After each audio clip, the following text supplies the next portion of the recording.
South Pangong में भी स्थिति सामान्य करने की दिशा में कदम बढ़ाए जाएंगे। पिछले साल अगस्त के आखिर में भारत ने साउथ पैंगोंग की 6 अहम चोटियों पर सेना को तैनात किया था, जिससे चीन की सामरिक स्थिति उस इलाके में कमजोर हुई थी। और उसके बाद से लगातार भारत चीन पर यह दबाव बना रहा था कि चीन को वापस अपनी पोजीशन पर लौटना होगा। रक्षा मंत्री राजनाथ सिंह ने आज दावा किया है कि भारत के संकल्प की जीत हुई है और इस समझौते में भारत ने कुछ नहीं खोया है। हालांकि आपको बता दें कि कांग्रेस के सांसद राहुल गांधी के सवाल अभी बाकी हैं। उन्होंने ट्वीट करके कहा कि यथास्थिति बहाल नहीं तो शांति नहीं। आज का दंगल इसी सवाल पर है। जो बात रक्षा मंत्री राजनाथ सिंह ने देश की संसद में कही है, झुकता है चीन, झुकाने वाला चाहिए। पहले रिपोर्ट देखिए, फिर आपको बताते हैं हमारे साथ मेहमान कौन कौन से।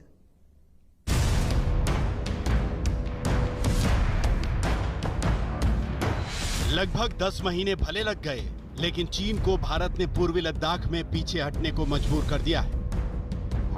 रक्षा मंत्री राजनाथ सिंह ने देश की संसद को बताया है कि पैंगोंग झील के उत्तरी छोर पर चीन फिंगर 8 तक पीछे लौटने को तैयार हो गया है। दोनों सेनाओं को डिसएंगेज करने के लिए बनी सहमति में भारत फिंगर इलाके में अपने स्थायी बेस फिंगर 3 पर मेजर धन सिंह थापा पोस्ट पर पहुंचेगा। चीन अपनी सेना की टुकड़ियों को नॉर्थ बैंक में फिंगर 8 के पूरब की दिशा की तरफ रखेगा और इसी तरह भारत भी अपनी सेना की टुकड़ियों को फिंगर 3 के पास अपने permanent base Dhan Singh Thapa post पर रखेगा। इसी तरह की कार्रवाई साउथ बैंक एरिया में भी दोनों पक्षों द्वारा की जाएगी। ये कदम आपसी समझौते के तहत बढ़ाए जाएंगे तथा जो भी निर्माण आदि दोनों पक्षों द्वारा अप्रैल 2020 से नॉर्थ एंड साउथ बैंक पर किया गया है, उन्हें हटा दिया जाएगा और पुरानी स्थिति कायम कर दी जाएगी। चीन के सरकारी अखबार ग्लोबल टाइम्स ने एक दिन पहले लद्दाख में तनाव कम करने पर बनी रजामंदी की खबर दी थी और अब भारत की ओर से रक्षा मंत्री राजनाथ सिंह ने भारत चीन कमांडर स्तर की बातचीत का पूरा ब्यौरा रखा है। अब स्थिति सामान्य होने पर finger area no patrolling zone होगा। पहले चीन का दावा था कि फिंगर 8 तक उसका पेट्रोलिंग का अधिकार है। पैंगोंग के उत्तरी छोर पर डिसएंगेज की पुष्टि होने के बाद दक्षिणी छोर पर भी दोनों देशों की सेनाएं आमने सामने नहीं होंगी। अगस्त के आखिर में दक्षिणी छोर में 6 अहम पहाड़ियों पर भारत के अहम कब्जे ने चीन की सामरिक स्थिति कमजोर की थी। अपने बयान में राजनाथ सिंह ने अक्साई चीन पर चीनी कब्जे की बात दो टूक कही है, लेकिन दावा किया है कि चीन के साथ मौजूदा सहमति में भारत ने अपनी जमीन से कोई समझौता नहीं किया है। इस समझौते पर कार्रवाई कल से नॉर्थ एंड साउथ बैंक पर प्रारंभ हो गई है।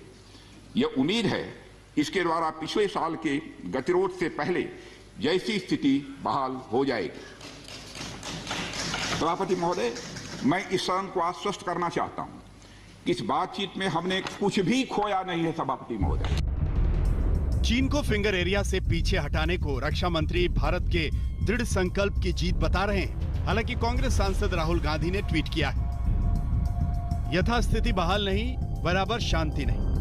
क्यों भारत सरकार जवानों के बलिदान को व्यर्थ जाने दे रही है और भारत की जमीन गंवा रही है? विपक्ष सरकार को चीन नीति पर नाकाम बता रहा है। मुझे तो समझ में नहीं आता कि सरकार का स्टैंड क्या है चाइना के ऊपर में। कभी बोलती चाइना हमारे पर हमारे अंदर आया ही नहीं, कभी बोलती है कि नहीं वहाँ पे हमने उनको मार भगाया। तो मुझे समझ में नहीं आता सरकार अपना स्टैंड क्लियर करे कि चाइना के बारे में सरकार क्या सोचती है और चाइना की जो कंपनियां हैं जो भारत में काम कर रही हैं, जो भारत से उनका जो व्यापार चल रहा है उसके बारे में सरकार क्या सोचती है। सरकार अपनी स्थिति स्पष्ट करे। जिन गाँव को चीन ने बसाने का काम किया था वो खाली हो गया क्या? लगातार भारतीय भूमि में अतिक्रमण कर रहा है चीन विस्तारवादी नीतियों के कारण। बताएं तो किन जगह पे अतिक्रमण हुआ, कौन सी भारत भूमि पुनः राजनाथ सिंह जी ने खाली कराई, ये भी देश जानना चाहता है। चीन को लेकर सवाल इसलिए भी है क्योंकि चीन समझौतों को तोड़ता रहा है। दिल्ली से कमलजीत संधू और मनजीत नेगी के साथ अभिषेक भल्ला, आज तक। तो आपको बता दें कि दंगल में आज हमारे साथ 2 खास मेहमान हैं।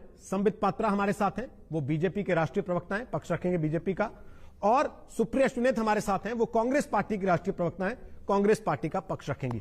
सबसे पहले केंद्रीय रक्षा मंत्री राजनाथ सिंह ने देश के सदन में आज कुछ बड़ी बातें कही हैं।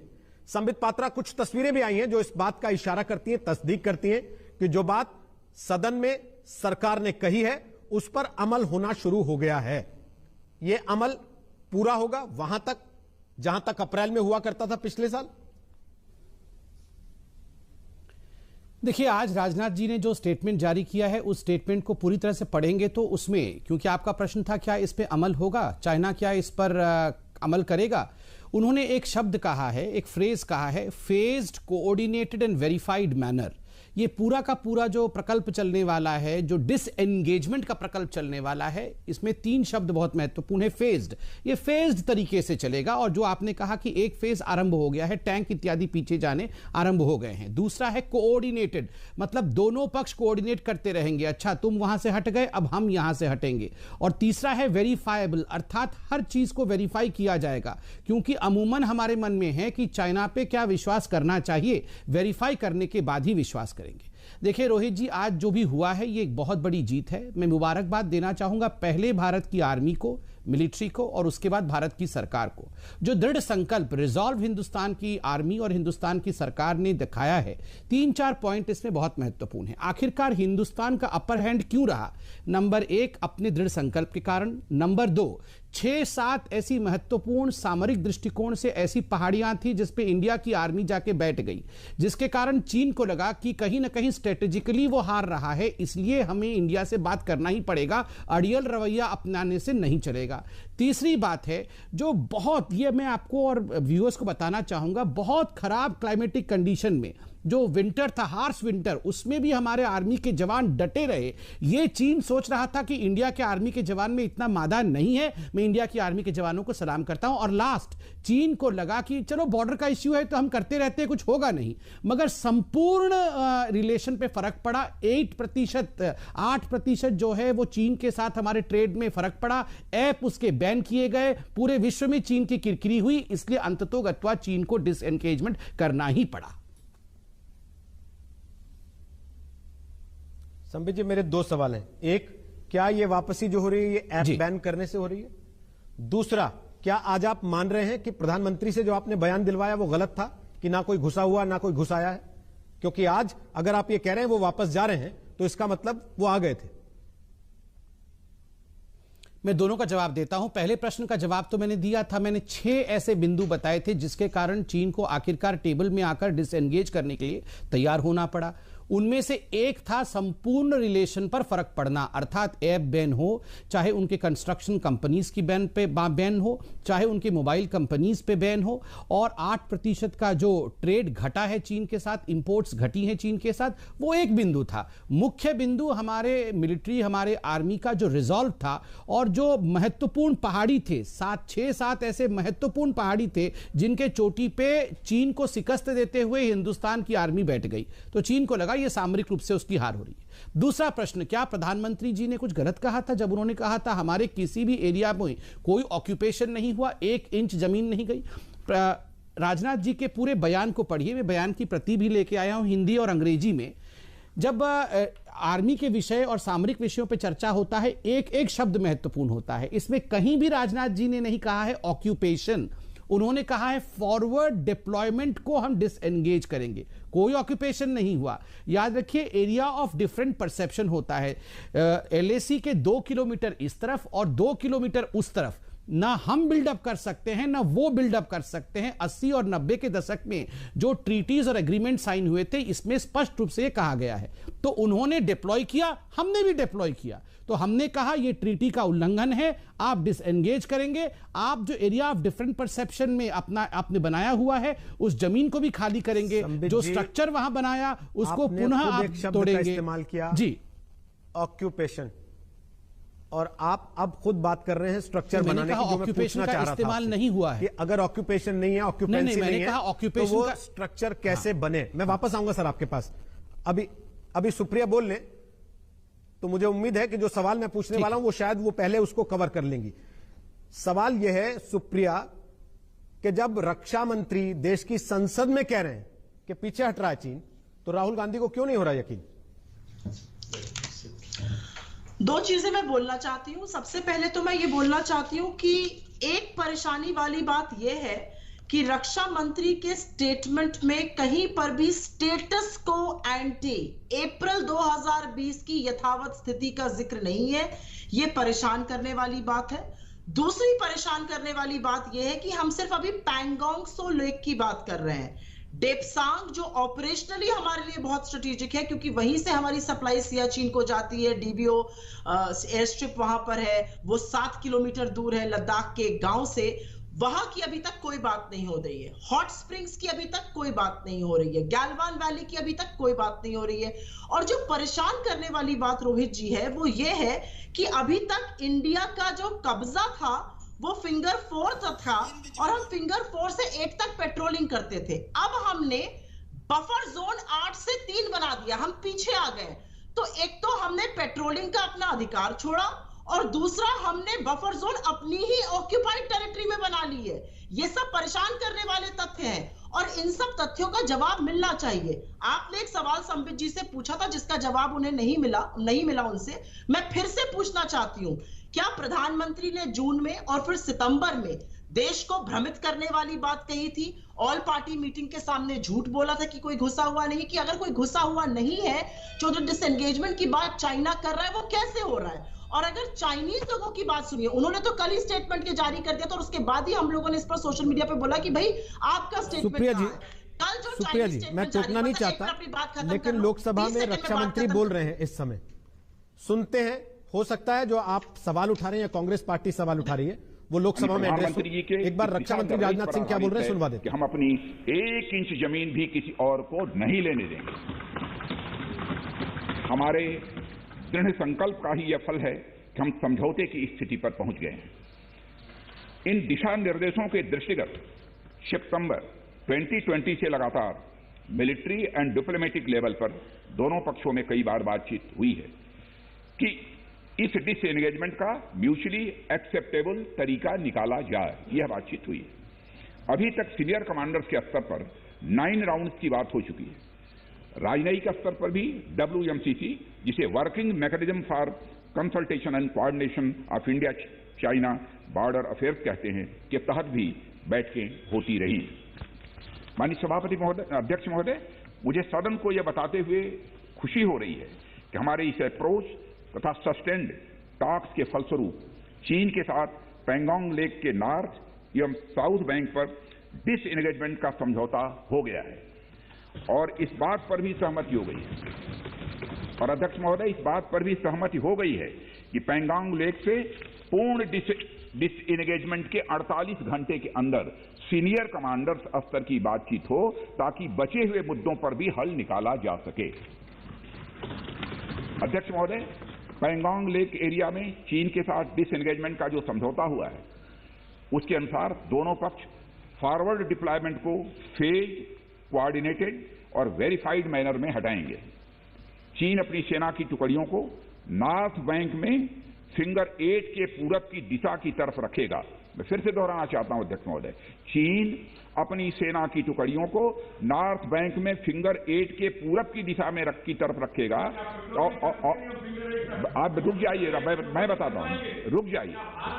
माननीय सर, प्लीज बताएंगे माननीय राजनाथ सिंह जी।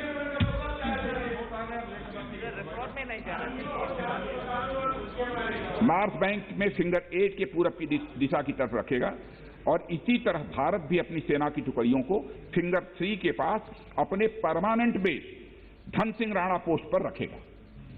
इसी तरह की कार्रवाई साउथ बैंक एरिया में भी दोनों पक्षों द्वारा की जाएगी। ये कदम आपसी समझौते के तहत बढ़ाए जाएंगे तथा जो भी निर्णय आदि दोनों पक्षों द्वारा अप्रैल 2020 से नॉर्थ एंड साउथ बैंक पर किया गया है उन्हें हटा दिया जाएगा और पुरानी स्थिति बना दी जाएगी। अध्यक्ष महोदय, यह भी तय हुआ है कि दोनों पक्ष नॉर्थ बैंक पर अपनी सेना की गतिविधियां, जिसमें परंपरागत स्थानों की पेट्रोलिंग भी सम्मिलित है, को अस्थायी रूप से स्थगित रखेंगे। पेट्रोलिंग तभी शुरू की जाएगी जब सेना एवं राजनयिक स्तर पर आगे बातचीत करके समझौता बनेगा और इस समझौते पर कार्रवाई कल से नॉर्थ एंड साउथ बैंक पर प्रारंभ हो गई है।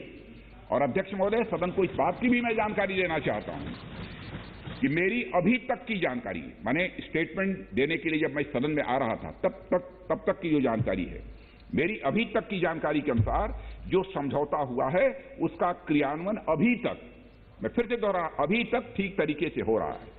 अभी तक दोनों तरफ से सारी बख्तरबंद गाड़ियां अपने परमानेंट बेस पर वापस जा चुकी हैं, ये हमको जानकारी मिली। अध्यक्ष महोदय, मैं इस सदन को आश्वस्त करना चाहता हूं कि इस बातचीत में हमने कुछ भी खोया नहीं और आगे की बात नहीं बोलना चाहूंगा। अध्यक्ष महोदय, आगे की बात नहीं बोलना चाहता। मैं फिर से बात दोहरा,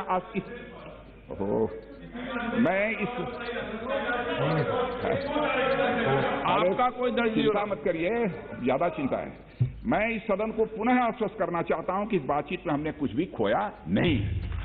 मैं सदन को यह भी जानकारी देना चाहता हूं कि अभी भी एलएसी पर डिप्लॉयमेंट तथा पेट्रोलिंग के बारे में कुछ आउटस्टैंडिंग इश्यूज बचे हैं। इन पर हमारा ध्यान आगे की बातचीत में रहेगा।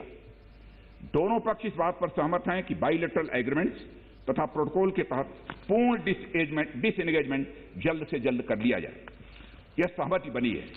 अब तक की बातचीत के बाद चीन भी देश की संप्रभुता की रक्षा के हमारे संकल्प से अवगत है। हमारी अपेक्षा है कि चीन द्वारा हमारे साथ मिलकर बचे हुए मुद्दों को हल करने का पूरी गंभीरता से प्रयास किया जाएगा। अध्यक्ष महोदय, मैं इस सदन से आग्रह करना चाहता हूं कि मेरे साथ संपूर्ण सदन हमारी आर्म्ड फोर्सेज की इन विषम एवं भीषण बर्फबारी की परिस्थितियों में भी शौर्य एवं वीरता के प्रदर्शन की भूरी प्रशंसा की जानी चाहिए।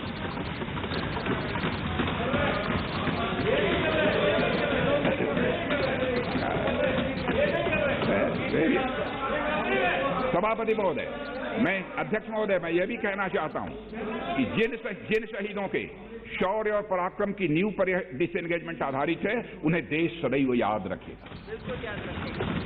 अध्यक्ष महोदय, मैं आश्वस्त हूं कि यह पूरा सदन, चाहे कोई भी किसी दल का क्यों न हो, देश की संप्रभुता, एकता, अखंडता और सुरक्षा के प्रश्न पर एक साथ खड़ा रहेगा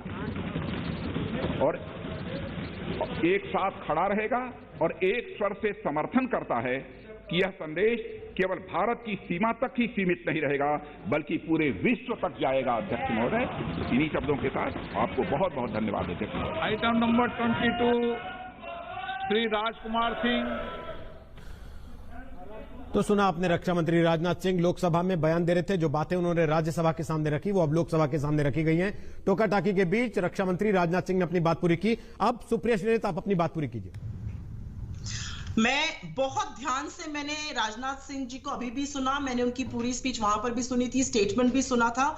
वो बहुत केयरफुल आदमी है। मुझे लगता है उन्होंने एक जिम्मेदारी का स्टेटमेंट दिया। आप उनके स्टेटमेंट में सुनिए उन्होंने क्या बोला है। उन्होंने एक जगह भी स्टेटस को एंटे प्री अप्रैल 2020 के बारे में रेस्टोरेशन नहीं कहा। उन्होंने कहा है disengagement would substantially restore the position. तो वो भी मान रहे हैं कि स्टेटस को एंटे अप्रैल 2020 तक का भी नहीं हो रहा है। मेरी सिर्फ 2-3 बातें हैं और मैं 30 सेकंड लूंगी ये बोलते हुए। अगर डिसएंगेजमेंट हमारे विन विन सिचुएशन इंडिया की होनी है जैसे कि चाइना की हो रही है, तो उसके लिए जरूरी है कि जो चाइना की आर्मी है वो डेप्सोंग से करीब 15 से 18 किलोमीटर विथड्रॉ करे। क्योंकि जो अभी खबरें आ रही है, जो अभी राजनाथ सिंह जी ने स्टेटमेंट पढ़ा है, उससे तो एलएसी 8 किलोमीटर हमारी बाउंड्री में शिफ्ट हो गई है। अगर हम फिंगर 8 पर अपना पेट्रोलिंग राइट छोड़ रहे हैं तो हम एलएसी को 8 किलोमीटर अपनी बाउंड्री में शिफ्ट करा रहे हैं। ऐसा हम क्यों कर रहे हैं? और अभी एक बात यहां पर कही गई थी कैलाश रेंज की। मैं बिल्कुल मानती हूं कैलाश रेंज को कैप्चर करना बड़ा स्ट्रेटेजिक मूव था। उससे हमें मोल्डो गैरिसन का एक्सेस मिलता था चीन का। उससे विड्रॉ करना मुझे लगता है गलत है, हमें नहीं करना चाहिए। हम चीन को इसको विन विन सिचुएशन नहीं बनाना दे सकते हैं। उससे विड्रॉ करना सेना का मनोबल ही नहीं तोड़ेगा। मुझे लगता है एक स्ट्रेटेजिक एडवांटेज हम गिव अप करेंगे। तो मेरे 2-3 पॉइंट है। हम एलएसी को अपने अंदर क्यों कर रहे हैं और 8 किलोमीटर हम अपना पेट्रोलिंग राइट क्यों छोड़ रहे हैं? और सबसे बड़ी बात है कि गलवान वैली में जहां पर 20 लोग शहीद हुए थे, हमें पेट्रोलिंग पॉइंट 14 तक अपना आधिपत्य जमा कर आपने बड़े ध्यान से सुना, ठीक है, मैं संबित से आपका सवाल ले रहा हूं, लेकिन तुरंत एक छोटा सा इंटरवेंशन में करते हुए आपसे पूछ रहा हूं। राजनाथ सिंह ये भी तो कह रहे हैं कि हम अपनी 1 इंच भी जमीन नहीं दे रहे हैं। आप उस बात को नहीं स्वीकार कर रही हैं, लेकिन बाकी बातें जो आपको सूट करती हैं वो स्वीकार कर रही हैं केवल। नहीं, मैं देखिए, मैं बहुत तथ्यों पे बहस करती हूँ, मैं ना जबानी जमा खर्च करती हूँ ना उल जुलूल की बातें करती हूँ आकर। आपने बिल्कुल सही कहा। उन्होंने ऐसा क्यों कहा? क्योंकि वो बार बार कहते हैं डिफरेंट इन परसेप्शन। आपके घर के बाहर एक गेट है, उसके बाहर आप एक अपनी गाड़ी खड़ी करते हैं। अगर कोई आदमी आकर अपनी गाड़ी वहां खड़ी करने लगे या आपका वो हक चला जाए, तो आपकी अधिग्रहित भूमि चली गई कि नहीं चली गई, आपका जो भी डिफरेंट परसेप्शन हो। इसी तरह से हमने जब फिंगर 4 से फिंगर 3 पर हम पीछे आ गए और फिंगर 8 तक का अपना आधिपत्य छोड़ दिया, हमने गलवान वैली में जहां पे हमारे लोग शहीद हुए, हम पेट्रोलिंग पॉइंट 14 कैसे छोड़ सकते हैं? वो भले एलएसी में हमारी विवादित भूमि हो, लेकिन हमारे आधिपत्य की भूमि थी वो, हम उस पर अपना कब्जा नहीं छोड़ सकते हैं। अगर हमने एक चोटी पर कब्जा किया और हमारी सेना और शौर्य के पराक्रम में कर दिखाया, हम उससे कैसे पीछे हट सकते हैं? देखिए, जहां तक पीछे हटने का विषय है और जहां तक कब्जा छोड़ने का विषय है, रोहित जी, जहां तक पीछे हटने का विषय है और जहां तक कब्जा छोड़ने का विषय है, वो केवल 2 बार ही हिंदुस्तान में हुआ है। 1962 में चाइना को 38,000 स्क्वायर किलोमीटर दिया गया और 1963 में पीओके में लगभग 5,000 से थोड़ा अधिक स्क्वायर किलोमीटर दिया गया। अभी राजनाथ जी ने स्पष्ट रूप से कहा 1 इंच जमीन भी नहीं दी गई है। और देखिए, एरिया ऑफ डिफरेंट परसेप्शन, खुद अभी कांग्रेस की प्रवक्ता ने कहा कि गेट आपका गेट है, गेट के बाहर हम गाड़ी खड़ी करते थे। मतलब गेट तो आपका एलएसी है, गेट के बाहर की चर्चा चल रही है। गाड़ी उन्होंने खड़ी करने की कोशिश की थी, गाड़ी मतलब कोई मेकशिफ्ट आपने कमरा बनाया, वहां पर किसी प्रकार का आपने इंफ्रास्ट्रक्चर बनाया। इस डिसएंगेजमेंट प्रोसीजर में वो सारा इंफ्रास्ट्रक्चर आपको डिसमेंटल करना पड़ेगा। हम भी करेंगे क्योंकि हमने भी फॉरवर्ड डिप्लॉयमेंट किया था, वो भी करेंगे क्योंकि उन्होंने भी फॉरवर्ड डिप्लॉयमेंट किया था। दूसरी बात मैं बता दूं, यहां पर अगर आप कह रहे हैं कि अभी कांग्रेस की प्रवक्ता पूछ रही थी कि हम फिंगर 8 तक पेट्रोलिंग नहीं करेंगे, आप ध्यान से, या नहीं हो सकती है? बिल्कुल खड़ी होगी जी। नहीं, देखिए, आपका मेन प्रश्न है क्या हमारा कोई जमीन जा रहा है? रोहित जी, आपने पूरा सुना उतनी देर उनको, आप सुन तो लीजिए मुझे जरा, मैं तो बीच में नहीं चिल्ला रहा था। देखिए रोहित जी, अभी राजनाथ जी ने कहा ना वो फिंगर 3 तक पेट्रोलिंग कर सकते हैं और ना हम फिंगर 8 तक पेट्रोलिंग कर सकते हैं, जब तक कि पूरा ये प्रोसेस कंप्लीट ना हो जाए और फर्दर एंगेजमेंट हमारी, अर्थात हमारी मिलिट्री की और उनकी मिलिट्री की ना हो जाए। तो ये तो दोनों के लिए है कि न किसी प्रकार का भी ये एक क्षणिक प्रोसीजर है, जो ना वो वहां पर पेट्रोलिंग करेंगे ना हम पेट्रोलिंग करेंगे, पहले ये डिसएंगेजमेंट प्रोसेस कंप्लीट होगा। तीसरी बात, यहां बार बार कहा जा रहा था, आप याद, अभी खुद कांग्रेस की प्रवक्ता ने माना कि कैलाश हिल पे जो हमने ऑक्यूपाई किया था वो एक स्ट्रेटेजिक विक्ट्री थी, मगर विक्ट्री की बात तो आज तक राहुल गांधी ने नहीं कहा कि हमने एक strategic victory, win win situation India का था। आप मुझे दिखा दीजिए इतने महीनों में कभी इन्होंने कहा कि हमारी विक्ट्री थी। थोड़ा रोक रहा हूं फिर से। ममता बनर्जी,